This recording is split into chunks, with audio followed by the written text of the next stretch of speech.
Okay, I'm making my own kind of generic video on this because I've seen so many different things about how your faith is a joke and different things like that. Well, um, I'm just gonna kind of explain it in just simple alphabet letters: A, B, C, D, where everyone who is not a Christian or says they're Christian and are not acting as one can easily understand. Here's the deal. There are three things in this world that are commonly known and accepted and striven for. Or, people strive for them. Knowledge, faith, and reason. These are three things that are very important to a lot of people. Now, here's the thing about them. This is the tricky part, guys. Hold on to your seatbelts. Each can be abused. Each can be corrupted by people. Pretty simple, right? Well, you think so, but apparently people don't understand this. Christians are supposed to have knowledge, faith, and reason together in moderation, not just fanatically, faithful all the time for no real reason that they never really understand it. They don't have any knowledge of it. They don't reason with themselves about it. They just do it. That's called being radical. Okay, the same goes for knowledge and reason. If you're radical for reason, then why are you even reasoning? It makes no sense, and the means don't beat the ends, as the saying goes. Knowledge is the same way. If you are all for knowledge but nothing else, you are going to be as dumb as a sack of hammers. I'm sorry, I hate to tell you, but you are. I mean, people who are all for knowledge usually don't have any common sense at all. Now, I'm going to give you three very good examples. First example, Albert Einstein. Albert Einstein was all for knowledge. All for knowledge. That's all if you look at his life, that is all he went for, is knowledge. That's it. His family dumped him, his wife divorced, all of that jazz. He was an old man when he finally died. It was only several years after he had finished working, and, knowing more. It's just, it never ends. None of the three ends, but this one never ends as well. And all his life, his methods were abused for the destruction of other people. Now, what I'm saying is corrupt people saw his gift, saw that he was chasing after something that they couldn't because they didn't have the talent to, and so they took advantage of him. For example, when he had just made the groundbreaking discovery of nuclear fission, it was used to make a bomb to kill people. Immediately after that. Immediately. As soon as possible, actually. Next thing. Reason. Of all people who used reason, it was Hitler. Now, you're going to go like, Hitler? Hitler? Yeah, Hitler. Hitler used reason. Now, the thing about that, Nietzsche was a philosopher of the 19th century. He lived from 1844 to 1900. No real known records, there are no real known records of his true, unbiased, unedited philosophy once. You know why? You guessed it, he was taken advantage of. He used reasoning to try and get people not to hate each other, to try and get people to respect each other. It didn't work because his sister was anti-Semitic, or how do you say that word? And she was so biased and politically inclined, she took his works. She owned all of the rights to publish his works. She warped them to the point where it basically said it should be the strong that kill the weak to preserve the strong bloodline. That is what she warped it to say. She took advantage of her own brother to do that. Now, that is how reason is flawed. Here's another reason how it is flawed. If that made any sense. Hitler used that warped philosophy as a reason to kill Jewish people. Now you say, well, religious people kill people based on fictional characters, or, based on the fact that they have power without really needing power or earning power. Guess what? Reason has killed just as many people. Look up Maximilien Robespierre, okay? French Revolution, 1794. Look up the cult. Forget the name of it. It's French. Look up the de-Christianization of France in the early 1790s.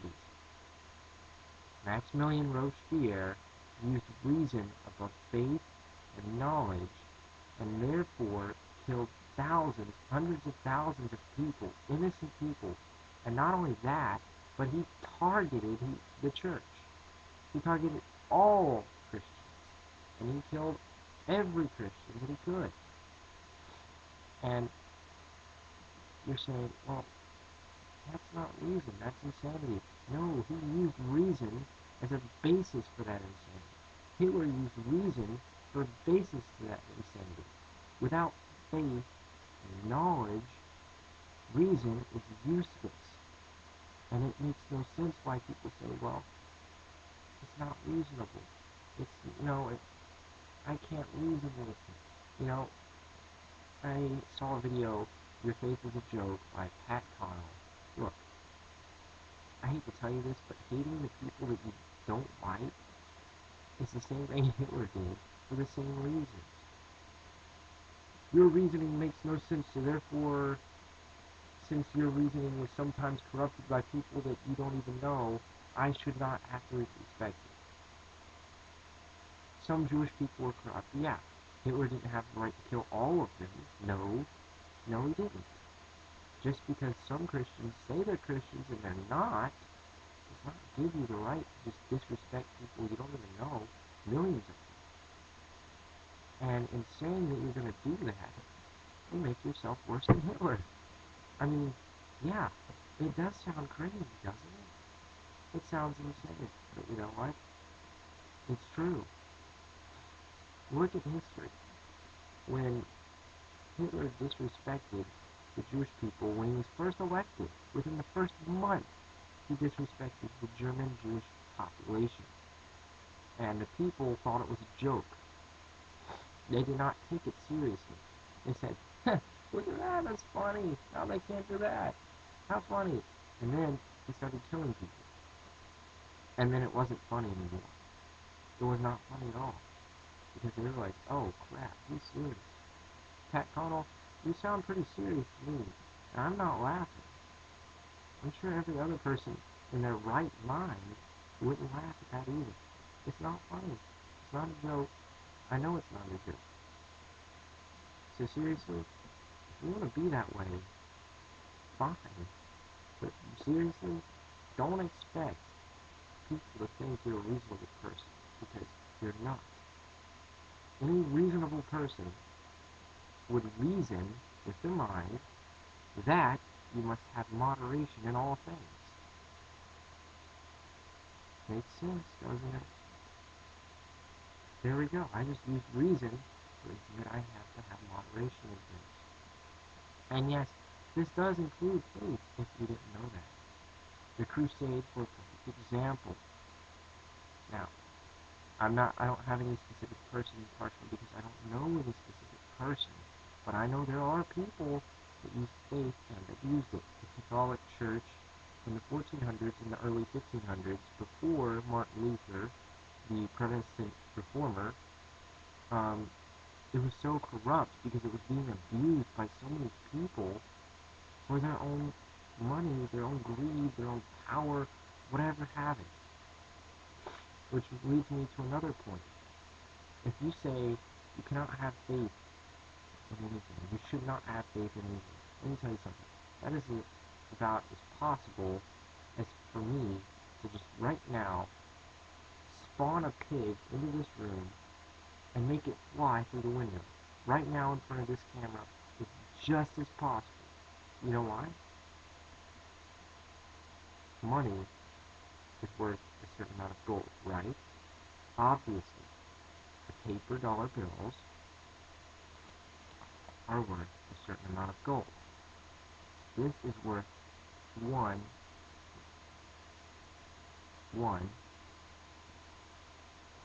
amount of gold, a specified amount of gold. Now, the more money you create, the less amount of gold it's worth. Now, I have faith that that dollar bill is worth a certain amount of gold. I don't know it. I don't know it. Faith, the common definition, is belief in things that you don't know for certain. It is knowing something you don't know for certain. Knowing something when you don't have the evidence right in front of you, staring at clear, obvious evidence. Now, I could have a letter from the president saying that this dollar bill is worth a specified amount of gold at this particular time. Now, I still have to have faith to believe that. He could be lying for all I know. I'll give you another great example. Winston Churchill. How do we know Winston Churchill existed if I have never met him? How do I know that he existed if I never met him? Well, it's simple. I have faith that he existed. I don't have to believe the evidence. I can be stubborn about it. But I have faith that he existed based on the fact that I know that there is evidence, and I believe that evidence. It is reasonable. Here comes reason again. And in knowing that, I can use it as evidence in the future to prevent similar things from happening, similar to World War II. There you go. That's perfectly well-rounded. And it makes no sense as to why you would just want to use reason. Why would you just want to use reason to figure something out? It makes no sense. It's not reason. It's radical. And that's what it is. And if you think that you should hate people that are trying to be reasonable or should be reasonable, then guess what? You're not. You're not using reason in doing it. You're using violence. Anti-Semitism. Or, the hatred of Jewish people. The hatred of Christians. The hatred of the Islamic people. The hatred of Germans, the hatred of Israelites, the hatred of Lebanon, the hatred of Egypt. And what does it cause? Violence. That's the motivation of violence sometimes, mostly. Because let's face it, if money is the motivation to violence and money runs out, guess what? There goes your motivation, no motivation. But hate is always there. That is an ideology. An ideology as much as Christianity is. Aside from the fact that Christianity stands for a set of morals that are good. Now, you're saying, well, that's ridiculous. It says bad things in the Bible. Yeah, it does. But Jesus refers to the Old Testament as the law of Moses. I'm quoting you.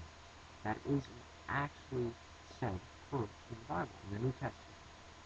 Matthew, the chapter of Matthew, I cannot tell you the specific verse because I am not that well knowledgeable of that particular book of the Bible.